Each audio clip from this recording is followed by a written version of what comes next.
स्वागत है दोस्तों आपका हिंदी ज्ञान चैनल में। हिंदी व्याकरण का आज का हमारा विषय है क्रिया एवं उसके भेद। इस वीडियो में हम क्रिया व प्रयोग के आधार पर क्रिया के कितने भेद होते हैं उन्हें जानेंगे। हमने अपनी पिछली वीडियो में क्रिया व रचना के आधार पर क्रिया के भेदों को जाना था। उस वीडियो का लिंक नीचे डिस्क्रिप्शन बॉक्स में दिया गया है, आप उसे वहां से देख सकते हैं। इस वीडियो को अंत तक जरूर देखें ताकि आपको क्रिया व क्रिया के भेदों की जानकारी हो सके। चलिए शुरू करते हैं। सबसे पहले हम क्रिया को समझेंगे। जिस शब्द से किसी काम का करना या होना समझा जाए उसे क्रिया कहते हैं, जैसे पढ़ना, खाना, पीना, जाना आदि। क्रिया एक विकारी शब्द है जिसके रूप, लिंग, वचन और पुरुष के अनुसार बदलते हैं या जिन शब्दों का रूप परिवर्तन होता है वे विकारी शब्द कहलाते हैं, जैसे अच्छा, अच्छे, अच्छी। विकारी शब्द के 4 भेद होते हैं: संज्ञा, सर्वनाम, विशेषण, क्रिया। इसमें क्रिया भी आता है, इसीलिए क्रिया एक विकारी शब्द है। अब हम धातु को समझेंगे। क्रिया का मूल धातु है। धातु क्रियापद के उस अंश को कहते हैं जो किसी क्रिया के प्राय सभी रूपों में पाया जाता है या जिन मूल अक्षरों से क्रियाएं बनती हैं उन्हें धातु कहते हैं। जैसे पढ़ना। पढ़ना एक क्रिया है जो पढ़ जमा ना से मिलकर बना है। इसमें पढ़ धातु है और ना प्रत्यय है। खाना एक क्रिया है जो खा जमा ना से मिलकर बना है। इसमें खा धातु है और ना प्रत्यय है। क्रियाएं धातु में ना प्रत्यय जोड़कर बनती हैं। हिंदी में क्रिया का सामान्य रूप मूल धातु में ना प्रत्यय जोड़कर बनाया जाता है। क्रियाएं धातुओं के अलावा संज्ञा और विशेषण से भी बनती हैं, जैसे काम जमा आना, कमाना, चीकना जमा आना, चिकनाना, दुहरा जमा आना, दुहराना आदि। अब हम क्रिया के भेदों को विस्तार से जानेंगे। प्रयोग के आधार पर क्रिया के 6 भेद होते हैं: सहायक क्रिया, पूर्वकालिक क्रिया, नामबोधक क्रिया, द्विकर्मिक क्रिया, संयुक्त क्रिया, क्रियार्थक संज्ञा। सबसे पहले है सहायक क्रिया। सहायक क्रिया उसे कहते हैं जो किसी वाक्य में मुख्य अर्थ न देकर उसकी सहायक हो, अर्थात मुख्य क्रिया के अतिरिक्त जो अंश बचता है उसे सहायक क्रिया कहते हैं। सहायक क्रिया मुख्य क्रिया के रूप में अर्थ को स्पष्ट और पूरा करने में सहायक है। मुख्य क्रिया क्या होती है? क्रिया का वह अंश जो मुख्य अर्थ प्रदान करता है। प्राय मुख्य क्रिया पहले आती है और सहायक क्रिया बाद में आती है। उदाहरण देखिए, दादाजी अखबार पढ़ चुके थे। इस वाक्य में पढ़ मुख्य क्रिया है और चुके थे सहायक क्रिया है। बच्चे क्रिकेट खेल चुके थे।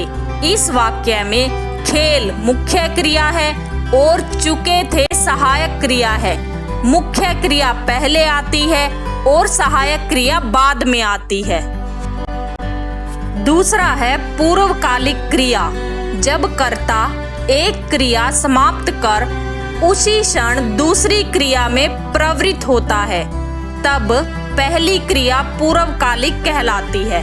अर्थात जब वाक्य में 2 क्रियाएं हो तो पहली समाप्त होने वाली क्रिया पूर्वकालिक क्रिया कहलाती है। उदाहरण देखिए, उसने नहाकर भोजन किया। इस वाक्य में नहाकर पूर्वकालिक क्रिया है क्योंकि इससे नहाने की क्रिया की समाप्ति के साथ ही भोजन करने की क्रिया का बोध होता है।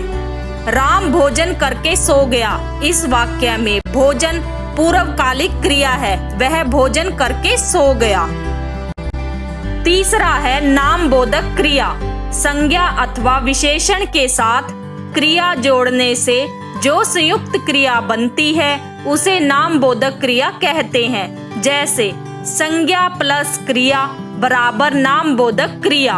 लाठी, लाठी संज्ञा है, मारना क्रिया है, बराबर लाठी मारना नामबोधक क्रिया है। भस्म प्लस करना, भस्म करना नामबोधक क्रिया है। रक्त प्लस खोलना, रक्त खोलना नामबोधक क्रिया है। अब देखिए विशेषण में क्रिया जोड़ने से नामबोधक क्रिया के उदाहरण। दुखी विशेषण है, होना क्रिया है, दोनों को जोड़कर दुखी होना नामबोधक क्रिया बनती है। पीला एक विशेषण है, जमा पढ़ना, पढ़ना एक क्रिया है, पीला पढ़ना नामबोधक क्रिया है। निराश विशेषण है, होना क्रिया है, निराश होना नामबोधक क्रिया है। चौथा है द्विकर्मक क्रिया। कुछ क्रियाएं एक कर्म वाली होती हैं और कुछ क्रियाएं दो कर्म वाली होती हैं। दो कर्म वाली क्रियाओं को द्विकर्मक क्रिया कहते हैं। जैसे उदाहरण देखिए, रवि ने रोटी खाई। इस वाक्य में एक कर्म है रोटी। मैं लड़के को वेद पढ़ाता हूँ। इस वाक्य में दो कर्म है, लड़के और वेद। इसे द्विकर्मक क्रिया कहते हैं क्योंकि इसमें दो कर्म है। अध्यापक ने छात्रों को हिंदी पढ़ाई। इस वाक्य में छात्रों और हिंदी दो कर्म है, इसीलिए द्विकर्मिक क्रिया है। पांचवा है संयुक्त क्रिया। जो क्रिया दो या दो से अधिक धातुओं के मेल से बनती है उसे संयुक्त क्रिया कहते हैं। या दो या दो से अधिक क्रियाएं मिलकर जब किसी एक पूर्ण क्रिया का बोध कराती है तो उन्हें संयुक्त क्रिया कहते हैं। संयुक्त क्रियाएं होना, आना, जाना, रहना, रखना, उठाना, लेना, पाना, पढ़ना, डालना, सकना, चुकना, लगना, करना, भोजन, चाहना आदि क्रियाओं के योग से बनती हैं। संयुक्त क्रिया की एक विशेषता है कि उसकी पहली क्रिया प्राय प्रधान होती है और दूसरी क्रिया उसके अर्थ में विशेषता उत्पन्न करती है। उदाहरण देखिए, मैं पढ़ सकता हूँ। इस वाक्य में पढ़ और सकता दो क्रियाएं हैं। इसमें सकना क्रिया पढ़ना क्रिया के अर्थ में विशेषता उत्पन्न करती है, इसीलिए संयुक्त क्रिया है। मोहन रोने लगा। इस वाक्य में रोने और लगा दो क्रियाएं हैं, इसीलिए संयुक्त क्रिया है। कमल नाचने लगा। इस वाक्य में नाचने और लगा दो क्रियाओं का प्रयोग हुआ है, इसीलिए संयुक्त क्रिया है। छठा है क्रियार्थक संज्ञा। जब क्रिया संज्ञा की तरह व्यवहार में आए तब वह क्रियार्थक संज्ञा कहलाती है। उदाहरण देखिए, टहलना स्वास्थ्य के लिए अच्छा है। टहलना क्रियार्थक संज्ञा है। देश के लिए मरना कहीं अच्छा है। मरना क्रियार्थक संज्ञा है। व्यायाम करना सेहत के लिए लाभदायक है। व्यायाम क्रियार्थक संज्ञा है। ये क्रिया व उसके भेद हैं जिन्हें हमने विस्तार से जाना है। अगर आपको यह जानकारी अच्छी लगी हो तो चैनल को लाइक और सब्सक्राइब करना ना भूलें ताकि आपको इसी तरह की और जानकारी आसानी से मिलती रहे। धन्यवाद।